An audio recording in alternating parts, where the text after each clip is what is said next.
अस्सलाम वालेकुम dear students. आज से हम chapter number 14 dual nature of radiation and matter यानी उर्दू में जिसे कहते हैं अशआ और मादे की दोहरी फितरत, ये चैप्टर शुरू करने वाले हैं। आज के इस लेक्चर में हम लोग क्वेश्चन बैंक में पूछे गए वो सवाल जो सिर्फ एक नंबर के लिए हैं, उन्हीं को हम लोग देखेंगे। और इसमें भी मैं वो सवालात को स्टार्ट में लूँगा जो इस चैप्टर को समझने के लिए ज़रूरी है। यानी क्वेश्चन बैंक के सवालात को हल करते हुए आपका ये पूरा चैप्टर कवर हो जाए, ये हमारी कोशिश रहेगी। तो चलिए शुरू करते हैं आज का ये लेक्चर। सबसे पहले जिस सवाल को हमको स्टार्ट करना है, यानी जहाँ से हमको ये स्टार्ट करना है, वो है very short answer type question से। इसमें सबसे पहला सवाल ये है कि नूरी बरकी अखराज या ज़िया बरकी असर की तारीफ़ बयान करना है। आप देखिए, नूरी बरकी अखराज या ज़िया बरकी असर का मतलब क्या होता है। बहुत ही सिंपल सा मतलब है। नूरी, ये जो वर्ड आप यहाँ पे देख रहे हो, इस वर्ड में सबसे पहले आप देखो, इसमें वर्ड जो इस्तेमाल किए हमने वो है नूरी। नूरी का मतलब होता है लाइट। उसके बाजू वाला वर्ड है बरकी। बरकी का मतलब होता है इलेक्ट्रॉन, और इखराज का मतलब है खारिज होना। ओके, इसी तरह से इंग्लिश में भी आप देखो, पहला वर्ड यहाँ पर फ़ोटो है। फ़ोटो का मतलब नूर या लाइट होता है। इलेक्ट्रिक का मतलब इलेक्ट्रॉन्स होता है, और इफ़ेक्ट का मतलब एमिशन होता है, यानी इखराज होता है। इसका मतलब ये हुआ कि नूर डालने पर इलेक्ट्रॉन का खारिज होना। ओके, नूर डालने पर इलेक्ट्रॉन का खारिज होना। तो बस इसी अमल को नूरी बरकी अखराज करते हैं। इस चीज़ को आप एक बार पहले एकदम शॉर्ट में समझ लीजिए। आप देखो, आप ऐसा इमेजिन करो कि आपने यहाँ पर एक मेटल लिए। ओके, और ये जो मेटल आपके पास है, मान लो इस मेटल के ऊपर आपने नूर की एक शुआ जो है इसके ऊपर डाले। जब आप नूर की एक शुआ इसके ऊपर डालोगे तो आप एक चीज़ देखेंगे कि इस मेटल के अंदर मौजूद जो इलेक्ट्रॉन है, वो इलेक्ट्रॉन इसमें से बाहर निकलना शुरू हो जाएंगे। यानी यहाँ पर ये जो निकलने वाली जो चीज़ है, ये इलेक्ट्रॉन है। ओके, और जो चीज़ आप डाल रहे हो, तो जो चीज़ आप डाल रहे हो वो लाइट है, और यहाँ किसके ऊपर डालना है? मेटल के ऊपर। तो जब आप मेटल के ऊपर लाइट डालेंगे तब उसमें से इलेक्ट्रॉन खारिज होंगे। इस अमल को बोलते हैं नूरी बरकी इखराज। अब इस अमल के लिए जो ज़रूरी शर्त है वो ये है कि यहाँ पर ये जो लाइट आप यूज़ कर रहे हो, लाइट जो यहाँ पे यूज़ करोगे, वो लाइट एक ख़ास तवातिर का या उससे ज़्यादा तवातिर वाला होना चाहिए। मतलब मुनासिब तवातिर, सूटेबल फ्रीक्वेंसी। आप ये चीज़ ध्यान में रखो कि जो लाइट आप इस्तेमाल करेंगे वो सूटेबल फ्रीक्वेंसी वाला होना चाहिए। तो अब इसकी तारीफ़, यानी यहाँ सवाल का जो जवाब है वो किस तरह से आप लिखोगे, उसको आप एक बार देखो। नूरी बरकी अखराज यानी फ़ोटो इलेक्ट्रिक इफ़ेक्ट, इसको उर्दू में ज़िया बरकी असर भी कहते हैं। ओके, अब इसकी तारीफ़ सुनिए। इसकी तारीफ़ कुछ इस तरह से है। जब धात की सतह पर मुनासिब तवातिर की रोशनी जो है वो डाली जाती है, तब उस धात की सतह में से इलेक्ट्रॉन खारिज होना शुरू हो जाते हैं, यानी अपने आप से उसमें से इलेक्ट्रॉन जो है वो निकलना शुरू हो जाते हैं। इस मज़हर को, मतलब ये जो फिनामिनान है, इसको नूरी बरकी अखराज या ज़िया बरकी असर कहते हैं। ओके, इसमें सबसे पहले आप याद रखो कि इस मज़हर की, मतलब ये जो अमल होता है, ये जो मज़हर है, ये जो फिनामिनान है, इसको सबसे पहले हेनरीच हर्ट्ज़ नाम के एक साइंटिस्ट ने डिस्कवर किया था। ये वही साइंटिस्ट है जिनका नाम, मतलब हर्ट्ज़ जो है वो तवातिर की इकाई के तौर पे हम यूज़ करते हैं। एसआई निज़ाम में तवातिर यानी फ्रीक्वेंसी की जो एसआई यूनिट है वो हर्ट्ज़ है, और वो हर्ट्ज़ इसी साइंटिस्ट के नाम पर है जिसने नूरी बरकी अखराज को डिस्कवर किया था। यहाँ पर आप कुछ और चीज़ों को भी याद रख लो। जैसे जब आप मेटल की सरफेस के ऊपर लाइट इंसिडेंट करेंगे सूटेबल फ्रीक्वेंसी वाला, और उसमें से इलेक्ट्रॉन निकलेंगे, तो जो इलेक्ट्रॉन जो निकलेंगे मेटल में से, यानी मेटल की सतह में से जो इलेक्ट्रॉन बाहर निकलेंगे, उन इलेक्ट्रॉन को फ़ोटो इलेक्ट्रॉन्स कहा जाता है। ओके, फ़ोटो इलेक्ट्रॉन्स, या उर्दू में हम उसको कहेंगे नूरी इलेक्ट्रॉन। नूरी इलेक्ट्रॉन या फ़ोटो इलेक्ट्रॉन्स का मतलब होता है वो इलेक्ट्रॉन जो लाइट इंसिडेंट करने के बाद मेटल में से खारिज होते हैं। ओके, यहाँ पर आप एक और चीज़ ध्यान में रखो कि ये जो खारिज होने वाले जो फ़ोटो इलेक्ट्रॉन्स हैं, अगर आपने इनको किसी कलेक्टर पर, किसी प्लेट पर अगर आपने ले लिए, तो उस कलेक्टर प्लेट के अंदर आपको एक करंट मिलेगा। वो जो करंट आपको मिलेगा उसको बोलते हैं फोटो इलेक्ट्रिक करंट। उर्दू में हम उसे कहेंगे नूरी बरकी रौ, फोटो इलेक्ट्रिक करंट या सिर्फ फोटो करंट भी उसको कह सकते हैं। ओके, एग्ज़ाम में अगर आपसे सिर्फ ये सवाल पूछते हैं कि नूरी बरकी अखराज की तारीफ़ बयान कर कीजिए, तो आपको सिर्फ तारीफ़ लिखना है, बाकी डिटेल्स देने की ज़रूरत नहीं है। लेकिन इनकेस अगर यही सवाल 2 नंबर के लिए पूछते हैं कि नूरी बरकी अखराज क्या है और उसकी वजाहत कीजिए, तो फिर आपको तारीफ़ के साथ में ये जो ज़रूरी जो वजाहत मैंने यहाँ पे आपको बताया हूँ, ये सब आपको उसमें लिखना पड़ेगा। ओके, ये था पहला सवाल। चलिए अब चलते हैं अगले सवाल पर। अगला जो सवाल है वो ये है कि आस्तानी तवातिर या दहलीज़ी तवातिर क्या होती है, उसकी वजाहत कीजिए, उसकी तारीफ़ बयान कीजिए। ओके, अब देखिए आस्तानी तवातिर के लिए या दहलीज़ी तवातिर के लिए इंग्लिश में जो वर्ड इस्तेमाल किया जाता है वो है थ्रीशोल्ड, थ्रीशोल्ड फ्रीक्वेंसी। थ्रीशोल्ड का मतलब आम तौर पर शुरुआत के लिए इस्तेमाल, ये वर्ड इब्तिदा के लिए या शुरुआत के लिए इस्तेमाल किया जाता है। जब कोई चीज़ शुरू होती है तो उसके लिए थ्रीशोल्ड हम वर्ड यूज़ करेंगे। अब यहाँ इस वर्ड का क्या मतलब है वो आप समझ लो पहले उसको एक बार। आप देखो, अभी हमने देखा था कि मेटल की सरफेस के ऊपर जब हम नूर जो है डालते हैं, लाइट जब डालते हैं तो उसमें से इलेक्ट्रॉन निकलते हैं, लेकिन इलेक्ट्रॉन का ये जो इखराज है ये सभी तवातीर पे नहीं होता, बल्कि ये एक मखसूस तवातीर की लाइट डालने के बाद, यानी मखसूस तवातीर या उससे ज़्यादा तवातीर की रोशनी जब हम डालते हैं तब उसमें से इलेक्ट्रॉन निकलते हैं। वो जो तवातीर है, कम से कम तवातीर जो आपने मेटल के ऊपर डाले ताकि इलेक्ट्रॉन निकलना शुरू हो जाए, उस कम से कम तवातीर को आसानी तवातीर या दहलीज़ी तवातीर या इंग्लिश में थ्रीशोल्ड फ्रीक्वेंसी कहते हैं। ओके, यानी इसका सीधा साधा मतलब ये होगा, इसकी डेफिनेशन जो है आप इस तरह से याद रखो कि धात की सतह पर डाली जाने वाली रोशनी या डाले जाने वाले नूर की ऐसी अकल तरीन तवातीर, यानी कम से कम तवातीर जिसके लिए नूरी इलेक्ट्रॉन खारिज होना शुरू हो जाते हैं, उसे आसानी तवातीर कहते हैं। इसकी जो अलामत है वो न्यू सफिक्स ज़ीरो है। आप देखो न्यू ज़ीरो जो है आपके स्क्रीन के ऊपर अब आपको दिखाई दे रहा होगा।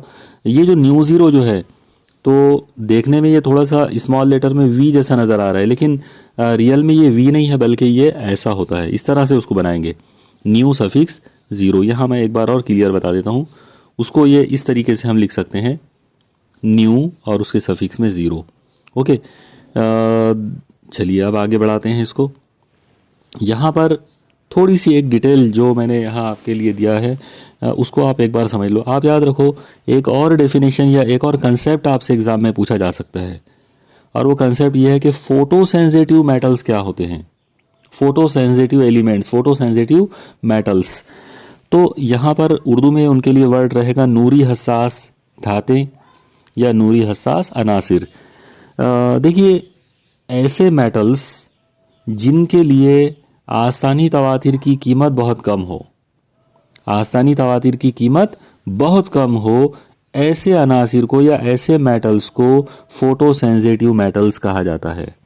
ओके, यानी जैसे एग्जांपल के तौर पर मैं यहाँ पर आपको जस्ट एक समझाने के लिए एक एग्जांपल दे रहा हूँ। मान लो आपने इस तरीके से 2 अलग अलग मेटल्स लिए। पहले वाली जो मेटल है उसका नाम M1 है, दूसरी मेटल का नाम M2 है। अब आपने इसके ऊपर नूर की एक शुआ वकू पजीर किए, नूर की एक शुआ इस पर भी वकू पजीर किए। सपोज़ करो आपकी इसकी जो तवातीर इसके ऊपर है वो 10 हर्ट्ज़ है, और इसके ऊपर जो तवातीर आपने इंसिडेंट किए वो 100 हर्ट्ज़ है। यहाँ पर 10 हर्ट्ज़ तवातीर डालने पर इसमें से इलेक्ट्रॉन निकलते हैं, और इसमें 100 हर्ट्ज़ डालने पर इलेक्ट्रॉन निकलते हैं। तो इसमें से हम इसको फोटो सेंसिटिव कहेंगे, M1 को। M1 को फोटो सेंसिटिव इसलिए कहेंगे क्योंकि इसने कम तवातीर के लिए इलेक्ट्रॉन खारिज करना शुरू कर दिया। ओके, तो जो मेटल कम तवातीर के लिए इलेक्ट्रॉन खारिज करती है वो फोटो सेंसिटिव होती है। ओके, अब यहाँ पर आपको थोड़ा सा एक और डिटेल समझना पड़ेगा। आप देखो कि अगर मान लो मैं इस तरह से एक लाइन पर यहाँ से लेकर यहाँ तक 2 निशान डालकर इस लाइन को मैं 3 हिस्सों में डिवाइड कर देता हूँ। मान लो इसमें बीच का जो पार्ट है तो ये एक छोटा सा पार्ट है जिसको मैं कहता हूँ विजिबल लाइट। ओके, ये जो विजिबल लाइट है आप याद रखो कि ये वायलेट कलर से स्टार्ट होता है और रेड कलर पे एंड होता है। वायलेट कलर का तूले मौज सबसे कम रहेगा और रेड कलर का तूले मौज सबसे ज़्यादा रहेगा। तवातीर के रूप में बात करेंगे तो वायलेट कलर की तवातीर सबसे ज़्यादा रहेगी और रेड कलर की तवातीर सबसे कम रहेगी।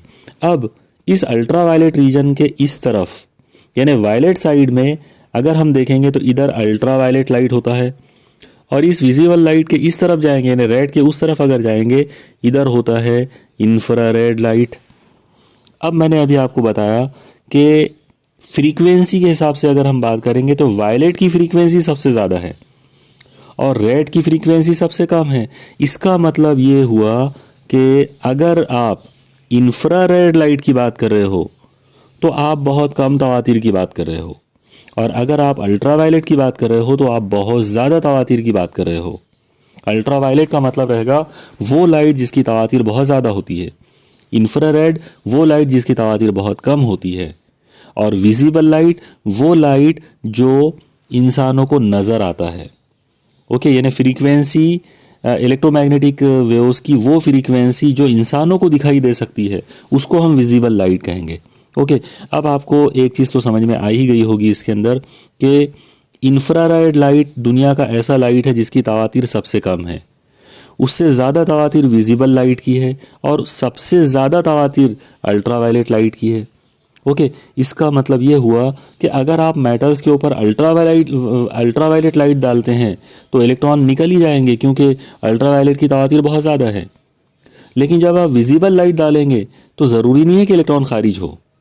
ओके, ज़रूरी नहीं है कि इलेक्ट्रॉन खारिज हो और अगर आप मेटल्स के ऊपर इंफ्रारेड लाइट डालते हैं तो फिर तो इलेक्ट्रॉन बिल्कुल खारिज नहीं होते। यानी इंफ्रारेड लाइट से अगर हम देखें, इंफ्रारेड लाइट का मामला अगर देखें तो उससे इलेक्ट्रॉन बिल्कुल खारिज नहीं होते हैं, अल्ट्रा वायलेट से बिल्कुल इजीली खारिज होना शुरू हो जाते। अब सवाल आएगा कि विजिबल लाइट से खारिज होते हैं या नहीं, तो होते हैं लेकिन बहुत कम मेटल्स होते हैं। दुनिया में 2-3 ही मेटल ऐसे हैं जो विजिबल लाइट डालने पर भी इलेक्ट्रॉन खारिज कर सकते हैं और वो सब के सब अल्कली मेटल्स हैं। अल्कली मेटल्स का मतलब होता है जो फर्स्ट ए ग्रुप में रहने वाले यानी पीरियोडिक टेबल का फर्स्ट ए ग्रुप के अंदर जो अनासिर पाए जाते हैं जैसे लिथियम, सोडियम वगैरह, ये अल्कली मेटल्स कहलाते हैं और ये वो मेटल्स हैं जिनके ऊपर विजिबल लाइट यानी ये जो हमारा जो मर्रई रोशनी जिसको बोलते हैं, जो रोशनी हम देखते हैं इंसानों को जो नज़र आती है, विजिबल लाइट अगर हम इनके ऊपर डालते हैं तो भी इनमें से इलेक्ट्रॉन का इखराज शुरू हो जाता है। इसका मतलब ये हुआ कि अल्कली मेटल्स जो हैं लिथियम, सोडियम वगैरह, पोटाशियम वगैरह, ये बहुत ज़्यादा फोटोसेंसिटिव मेटल्स होते हैं। ये बहुत ज़्यादा फोटोसेंसिटिव है, बहुत ज़्यादा नूरी तौर पर हसास होते हैं क्योंकि ये बहुत कम तवातीर के लिए यानी इनकी आसानी तवातीर जो है वो बहुत कम होती है। मुझे उम्मीद है आपको ये कंसेप्ट यहाँ पर समझ में आ गया होगा। ओके, चलिए चलते हैं आगे। ये था आसानी तवातीर से रिलेटेड। अगला जो सवाल इसी के साथ मिलता जुलता जो ये मैंने खुद से ऐड किया हूँ इसके अंदर, ये क्वेश्चन बैंक का सवाल नहीं है।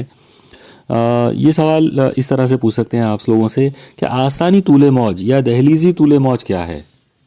ओके, उसकी वजाहत करना है। तो यहाँ पर आप एक चीज़ ध्यान में रखो कि आपको सबसे पहले नूर की रफ्तार का ये फार्मूला आना चाहिए, C = nu into lambda. Okay, नूर की रफ्तार हमेशा क्या होती है, तवातीर ज़रब तूले मौज के बराबर। अब इसमें से अगर आपने तवातीर को उधर शिफ्ट कर दिए तो आपको फार्मूला मिलेगा लैम्डा = C/न्यू। अब आप इक्वल टू और C को हटा दो, तो जब आप इक्वल टू और C को हटा देंगे तो आपको फार्मूला मिलेगा लैम्डा प्रोपोर्शनल टू 1/न्यू। तो यहाँ पर आप गौर से देखो, आपको एक ऐसा फार्मूला मिला है लैम्डा प्रोपोर्शनल टू 1/न्यू जो आपको बता रहा है कि तवातीर और तूले मौज एक दूसरे के साथ उल्टे तनासुब में हैं। उनका आपस का जो ताल्लुक है वो इन्वर्सली प्रोपोर्शनल वाला है, मतलब माकूस तनासुब। और माकूस तनासुब का मतलब ये होता है कि जब आप इनमें से किसी एक को बढ़ाओगे तो दूसरा कम होगा, एक को कम करेंगे तो दूसरा बढ़ेगा। मतलब अगर आप तवातीर को कम करते हैं तो तूले मौज बढ़ेगा। ओके, और अगर आप तवातीर को बढ़ाते हैं तो तूले मौज जो है वो कम होना शुरू हो जाएगा। ठीक है, तो ये जो ताल्लुक है तवातीर का और तूले मौज का एक दूसरे के साथ में उल्टा ताल्लुक, उल्टा तनासुब, इस वजह से जब हम आस्तानी तूले मौज की तारीफ बयान करेंगे तो वो तारीफ आस्तानी तवातीर का एकदम उल्टा हो जाएगी। आप लोग देखो, अभी हमने आसानी तवातीर के अंदर देखे थे, आसानी तवातीर में, कि धात की सतह पर वकू पजीर नूर की ऐसी अकल तरीन तवातीर, हमने यहाँ पर मिनिमम की बात करे थे, ये अकल तरीन वर्ड आया था, इस्तेमाल किया था। अकल तरीन यानी मिनिमम, कम से कम। तो जब आप आसानी तूले मौज बोलेंगे तो यहाँ पर आज़म तरीन आपको बोलना पड़ेगा। तो इस तरह से इसकी जो डेफिनेशन बनेगी, वो डेफिनेशन कुछ ऐसी आएगी, धात की सतह पर वकू पजीर नूर की ऐसी आज़म तूले मौज जिसके लिए इलेक्ट्रॉन का इखराज शुरू हो जाता है, उसको आसानी तूले मौज कहेंगे। और उसकी जो अलामत है वो लैम्डा सफिक्स 0 है। मुझे उम्मीद है आपको यहाँ तो समझ में आ गया होगा। चलिए अब आगे बढ़ाते हैं। अगला जो सवाल है वो है नूरी बरकी काम तफ़ाउल से क्या मुराद है। आप याद रखो, ये इस चैप्टर का सबसे मोस्ट इम्पॉर्टेंट पॉइंट है। यानी या तो इस चैप्टर के ऊपर थ्योरेटिकल क्वेश्चंस आएंगे या न्यूमेरिकल प्रॉब्लम्स आएंगे, यानी ये हर जगह आपको बहुत ज़्यादा इम्पॉर्टेंट रहेगा। टॉपिक है नूरी बरकी काम तफ़ाउल क्या है, मतलब फ़ोटो इलेक्ट्रिक वर्क फंक्शन जो है उसको, उसकी तारीफ़ बयान करना है और उसकी वजाहत करना है। तो देखिए, नूरी बरकी काम तफ़ाउल यानी फ़ोटो इलेक्ट्रिक वर्क फंक्शन। देखिए, इसका जो कंसेप्ट है वो ये है कि जब आप मेटल सरफेस पर नूर की तवानाई डालते हैं तो ऐसी कम से कम तवानाई, नूर की ऐसी कम से कम तवानाई जो मेटल सरफेस पर डालने पर उसमें से इलेक्ट्रॉन का इखराज शुरू हो जाए, उसे हम फ़ोटो इलेक्ट्रिक वर्क फंक्शन कहेंगे। यानी अगर आपने मेटल सरफेस पर ये जो तवानाई है, नूरी बरकी काम तफ़ाउल नाम की जो तवानाई है, इससे कम तवानाई अगर आप डालोगे तो इलेक्ट्रॉन खारिज नहीं होंगे। अगर इलेक्ट्रॉन को खारिज कराना है तो इस कम से कम इतनी तवानाई तो आपको उसके ऊपर डालना ही पड़ेगा। तो डेफिनेशन कुछ इस तरह से हो सकती है कि धात की सतह पर इलेक्ट्रॉन को बाहर निकालने के लिए जो कम से कम नूरी तवानाई दरकार होती है, उस नूरी तवानाई को नूरी बरकी काम तफ़ाउल कहते हैं। आमतौर पर इसकी जो अलामत है वो फाई सफिक्स 0 है। ओके, और उसका जो मेन फार्मूला है वो आपके सामने नज़र आ रहा है। वो फार्मूला ये वाला है, phi 0 is equal to h into nu 0। यहाँ पर आप याद रखो, एच जो है वो प्लैंक्स कांस्टेंट है।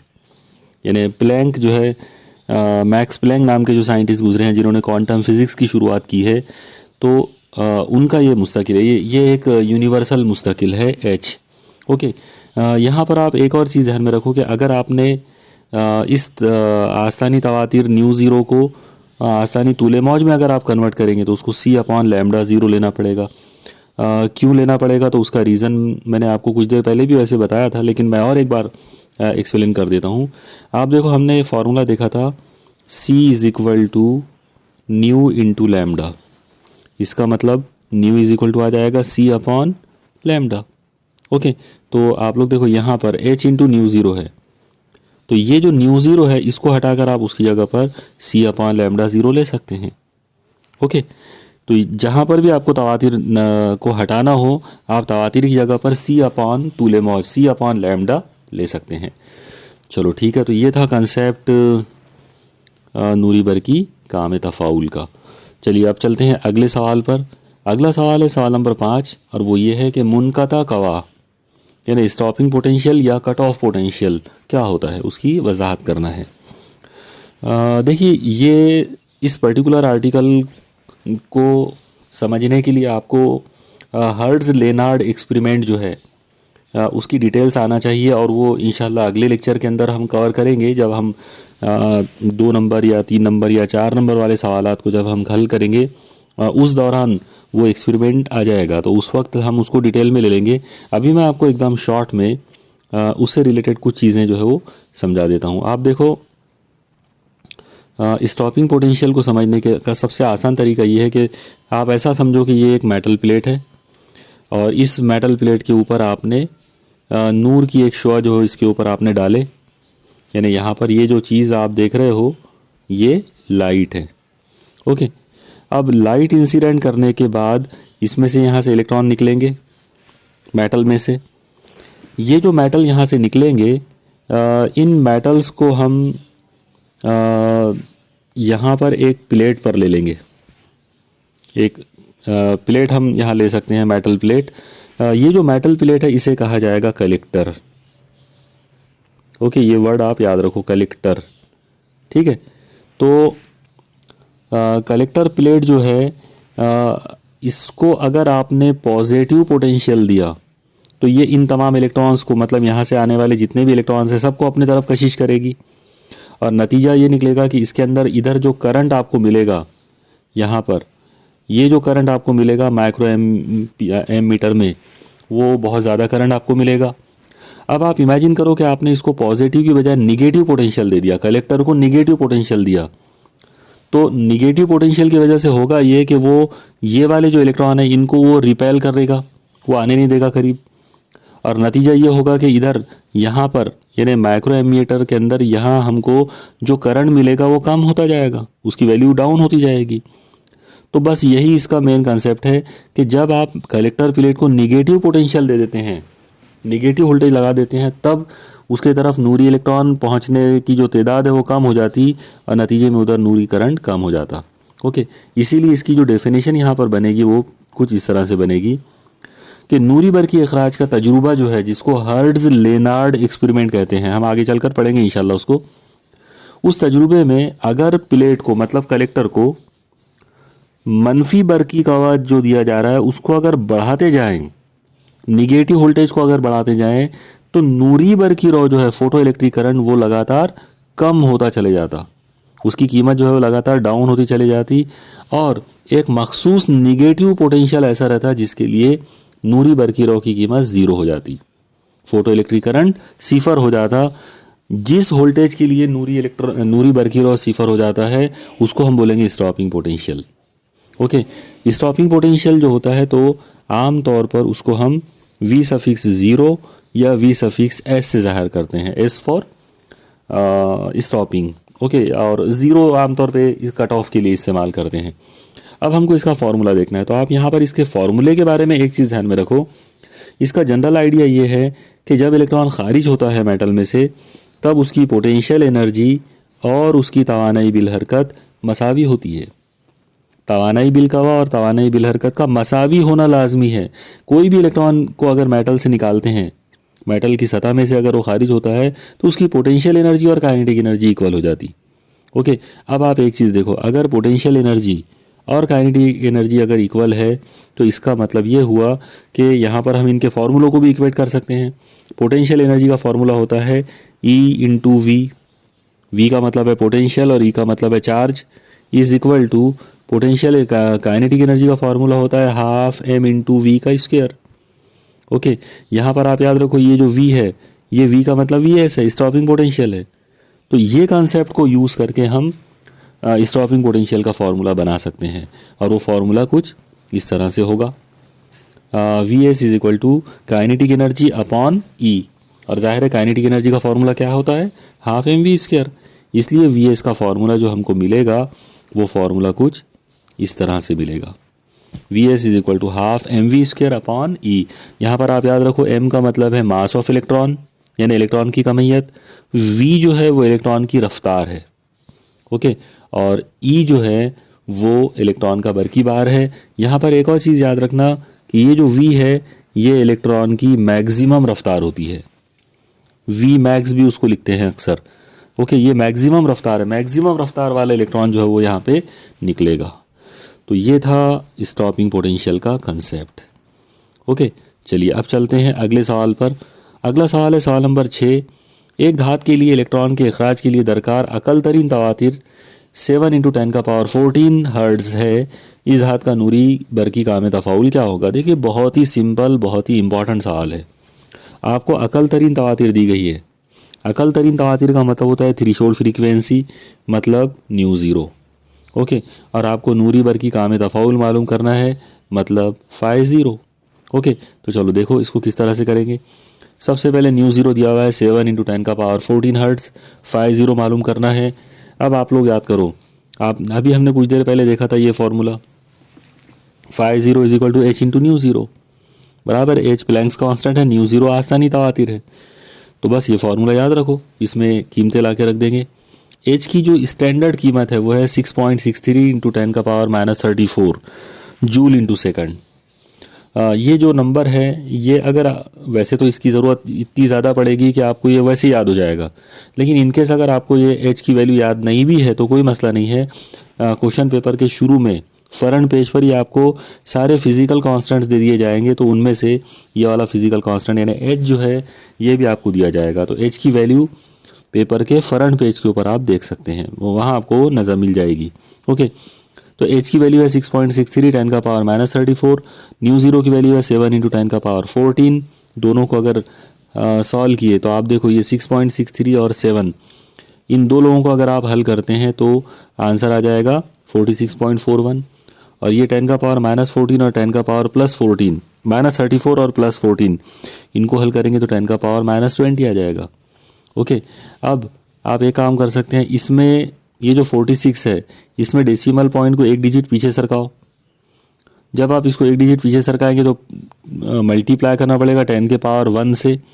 वो 10 का पावर 1 आप 10 का पावर -20 में मिला सकते हैं। इस तरीके से आपको जो आंसर मिलेगा वो मिलेगा 50 = 4.641 × 10 का पावर -19 जूल। आप याद रखो ये जो आंसर हमको मिला ये जूल में मिला। अब आम तौर पर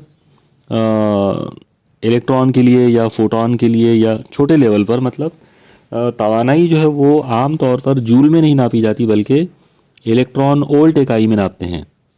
इलेक्ट्रॉन वोल्ट जो है ये तवानाई की यूनिट है, एनर्जी की एसआई यूनिट। एनर्जी जो है तवानाई जो है तो उसकी ये यूनिट एसआई यूनिट नहीं है, लेकिन ये बहुत ज़्यादा यूजेबल यूनिट है। तो हम जूल को इलेक्ट्रॉन वोल्ट में कन्वर्ट कर सकते हैं by dividing charge of electron. यानी जूल वाली तवानाई को अगर आपने इलेक्ट्रॉन के बरकी बार से डिवाइड कर दिए, ओके, यानी इस जूल को अगर आप ई से डिवाइड कर देते हैं चार्ज ऑफ इलेक्ट्रॉन से, तो ये इलेक्ट्रॉन वोल्ट बन जाता। तो यहाँ पर हमने वैसे ही किया। 50 = 4.641 10 का पावर -19 जूल था, तो उसको हमने क्या करे 1.6 × 10 का पावर -19 कूलम से डिवाइड कर दिए। और इस तरह से ये जो यूनिट बन गई वो आ गई इलेक्ट्रॉन वोल्ट। ओके, अब जैसा आप देख रहे हो कि इसके अंदर ये 10 का पावर -19 10 का पावर -19 से कट जाएगा। जो चीज़ बची है वो ये है 50 = 4.641 अपॉन 1.6 इलेक्ट्रॉन वोल्ट। 4.641 को आप 1.6 से डिवाइड कर लो तो आंसर आ जाएगा 2.9 इलेक्ट्रॉन वोल्ट। ओके, इस तरीके से हम आस्तानी तवातीर को इस्तेमाल करके वर्क फंक्शन जो है वो मालूम कर सकते हैं। तो उस सवाल का जो जवाब है वो रहेगा 2.9 इलेक्ट्रॉन वोल्ट। ओके, चलिए अब चलते हैं अगले सवाल पर। अगला सवाल है, एक धात के लिए नूरी बरकी काम तफ़ाउल 2.4 इलेक्ट्रॉन वोल्ट है।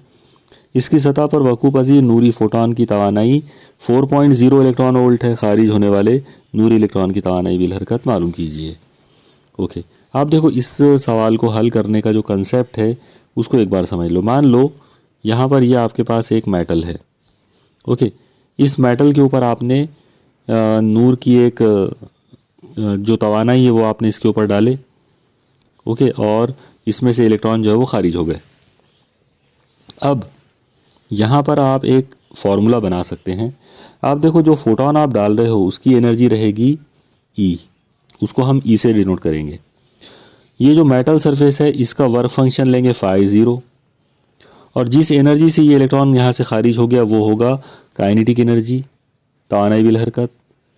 इसका मतलब ये हुआ कि अगर आपने ये वाली तवानाई को इंसिडेंट करे तो इसकी वजह से यहाँ पर दो काम होते हैं।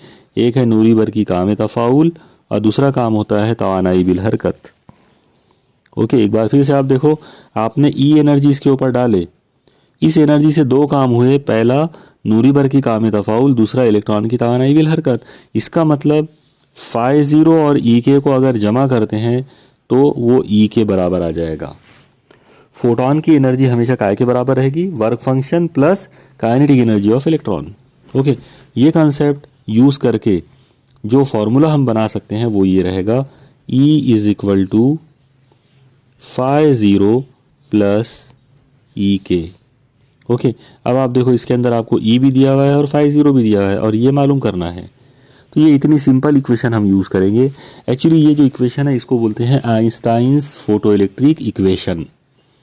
आइंस्टाइन की नूरी बरकी अखराज की मसावत। याद रखना, इस छोटी सी सिंपल सी मसावत के लिए आइंस्टाइन को फिज़िक्स का नोबेल प्राइज़ दिया गया था। ओके, ये इक्वेशन के लिए, इस इक्वेशन की डेरिवेशन के लिए, इसकी वजाहत के लिए Einstein was awarded Nobel prize in physics. Okay, चलो देखते हैं इस प्रॉब्लम में हम इसको कैसे करेंगे। सबसे पहले हमको फाई ज़ीरो दिया हुआ है 2.4 इलेक्ट्रॉन वोल्ट। ओके, दूसरी चीज़ फोटोन की एनर्जी दी गई है 4.0 इलेक्ट्रॉन वोल्ट, और ई के मालूम करना है, मतलब काइनेटिक एनर्जी ऑफ इलेक्ट्रॉन मालूम करना है, एमिटेड इलेक्ट्रॉन। ओके, तो जैसा मैंने अभी आपको एक्सप्लेन किया था, आइंस्टाइन की हम इक्वेशन यहाँ पर यूज़ करेंगे, और वो इक्वेशन ये वाली थी, E is equal to phi zero plus E के। ई का मतलब है एनर्जी ऑफ फोटोन या लाइट की एनर्जी, फाई ज़ीरो जो है वो वर्क फंक्शन है, और ई के जो है वो इलेक्ट्रॉन की तवानाई बिल हरकत है। फाई ज़ीरो को उधर शिफ्ट करो तो ई के इज इक्वल टू आ जाएगा ई माइनस फाई ज़ीरो, इसमें वैल्यूज पुट कर देंगे। ई के इज इक्वल टू 4.0 माइनस 2.4, अब 4.0 में से 2.4 माइनस करें तो 1.6 electron volt.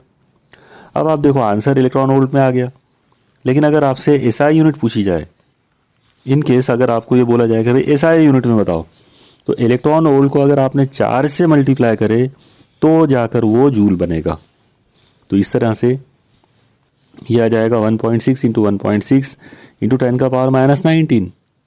Charge of electron से इसको मल्टीप्लाई कर दिए, 1.6 को 1.6 से मल्टीप्लाई करेंगे, इट विल बी 2.56। तो इस तरह से आंसर जो है वो आ जाएगा 2.56 इंटू 10 का पावर माइनस 19 जूल। ओके, ये था हमारा आज का 7वां सवाल। चलिए अब चलते हैं 8वें सवाल पर। 8वां सवाल है, एक फोटोन का म्यार हरकत यानी मोमेंटम, लीनियर मोमेंटम 2 इंटू 10 का पावर माइनस 16 ग्राम सेंटीमीटर पर सेकंड है, उसकी तवानाई क्या होगी। तो आप देखो, अगर म्यार हरकत दिया जाए और तवानाई पूछते हैं तो सबसे पहले जो गिवन है वो लिख लेते हैं। गिवन है P is equal to 2 into 10 का पावर माइनस 16 ग्राम सेंटीमीटर पर सेकंड। अब आप एक चीज़ देखोगे, ग्राम सेंटीमीटर पर सेकंड, ये सब CGS यूनिट है। इसका मतलब जो एनर्जी भी जो आंसर मिलेगा वो भी CGS में आएगा। तो सबसे पहले तो फॉर्मूला आप याद कर लो। फॉर्मूला जो है वो ये वाला है, E is equal to P into c. P का मतलब है लीनियर मोमेंटम, C का मतलब है इलेक्ट्रॉन की स्पीड, इलेक्ट्रॉन की रफ्तार। ओके, तो E इक्वल टू PC। अब इसमें वैल्यूज पुट करेंगे, जब इसमें वैल्यूज पुट करेंगे तो ये आ जाएगा, P की वैल्यू है 2 ज़रब 10 की कुव्वत वज़ा 16, और C की वैल्यू है 3 इंटू 10 का पावर 10। इन दोनों को मल्टीप्लाई करेंगे तो 3 दूनी 6, 10 की कुव्वत वज़ा 16 और 10 हो जाएगा वज़ा 6। और क्योंकि ये CGS में हल किया गया है इसलिए इसकी यूनिट जो है वो अर्ग होगी। ओके, इस तरह से हम इनको हल कर सकते हैं। अब यहाँ पर हम चलते हैं वापस इसी सेक्शन के अंदर, लेकिन अब हम MCQs की तरफ जाएंगे। यानी MCQs जो हैं मल्टीपल चॉइस क्वेश्चंस, जिसमें हर एक सवाल के 4 ऑप्शंस दिए जाएंगे, उनमें से एक करेक्ट होगा। तो चलो शुरू करते हैं। पहला MCQ, पहला सवाल है, नूरी बरकी अखराज यानी फोटो इलेक्ट्रिक इफेक्ट के अमल के दौरान धात की सतह से इलेक्ट्रॉन का अखराज उस वक्त होता है अगर। अब आप देखो, इलेक्ट्रॉन खारिज कब होते हैं, तो हम लोगों ने शुरू में देखा था पहले सवाल के अंदर कि इलेक्ट्रॉन उस वक्त खारिज होते हैं जब वक़ू पज़ीर नूर की तवातीर एक ख़ास तवातीर से ज़्यादा होती है, आसानी तवातीर से ज़्यादा होती है। तो बस उसको हम यहाँ ढूंढेंगे। पहला ऑप्शन है, वक़ू पज़ीर नूर की तवातीर एक मखसूस आस्तानी कीमत यानी थ्रेशोल्ड वैल्यू से ज़्यादा होना चाहिए। बिल्कुल सही है। ओके, यानी जो वक़ू पज़ीर नूर है उसकी तवातीर क्या हो, एक पर्टिकुलर थ्रेशोल्ड फ्रीक्वेंसी से ज़्यादा होना चाहिए, थ्रेशोल्ड वैल्यू से ज़्यादा होना चाहिए, तभी तो इलेक्ट्रॉन खारिज होंगे। इसका मतलब ये जो पहला ऑप्शन है यही करेक्ट है। ओके, आगे के ऑप्शंस भी देख लेते हैं। आगे सेकंड ऑप्शन है, धात की सतह के दर्जे हरारत बहुत ज़्यादा हो, तो बिल्कुल गलत बात है। टेम्परेचर के कम होने या टेम्परेचर के बढ़ाने से नूरी बरकी अखराज का कोई असर ही नहीं होता, उसके ऊपर कोई फ़र्क ही नहीं पड़ता। ओके, तो टेम्परेचर से कोई लेना देना नहीं है। ओके, तीसरा है, धात की सतह की नोइयत से उसका कोई ताल्लुक नहीं होता है, तो ये बात भी गलत है। धात की सतह की नोइयत से तो ताल्लुक है, ताल्लुक इस तरह से है कि अलग अलग धातुओं के लिए यानी अलग अलग मेटल्स के लिए नूरी बरकी काम तफ़ाउल अलग अलग है। ओके, इसलिए यहाँ पर यह कहना कि उसका कोई ताल्लुक नहीं है गलत बात है। और चौथा है आज़म रफ्तार जो कि वकू पजीर अशा की तवातीर से रास तनासुब में होती है। तो इस बात का भी इलेक्ट्रॉन के अखराज के साथ में कोई लेना देना नहीं है। तो करेक्ट आंसर जो होगा वो पहला ऑप्शन है कि वकू पजीर नूर की तवातीर एक ख़ास तवातीर से यानी थ्रेशोल्ड फ्रीक्वेंसी से ज़्यादा होना चाहिए। ओके, चलिए अब चलते हैं अगले सवाल पर। MCQ नंबर 2 है, अगर वकू पजीर नूर की हिद्दत यानी इंटेंसिटी बढ़ाते जाएं। अब आप देखो, ये सवाल का जवाब आपको बहुत अच्छे से उस वक्त आ जाएगा जब हम हर्ट्ज़ लेनार एक्सपेरिमेंट के सारे पॉइंट्स कवर कर लेंगे। यानी आने वाले लेक्चर्स के अंदर ये सवाल की कंप्लीट वजाहत उसमें आ जाएगी। आप याद रखना, जब हम हिद्दत बढ़ाते हैं नूर की तो एमीटर जो प्लेट है, मतलब जो मेटल में से इलेक्ट्रॉन खारिज कर रही है उसको एमीटर कहेंगे। उसमें से खारिज होने वाले जो इलेक्ट्रॉन है उनकी तवानाई भी हरकत बढ़ जाती है अगर हम तवातीर बढ़ाते हैं तो। और अगर नूर की हिद्दत यानी इंटेंसिटी बढ़ाते हैं तो इलेक्ट्रॉन की तादाद बढ़ जाती, खारिज होने वाले इलेक्ट्रॉन की तादाद जो है वो बढ़ जाती। अब क्योंकि तादाद बढ़ रही है मतलब नूरीकरण बढ़ रहा है। ओके, तो बस यही उसका जवाब होगा। यहाँ जो 4 ऑप्शंस दिए गए हैं, पहला है नूरी बरकी रौ बढ़ने लगती है, तो बिल्कुल सही बात है।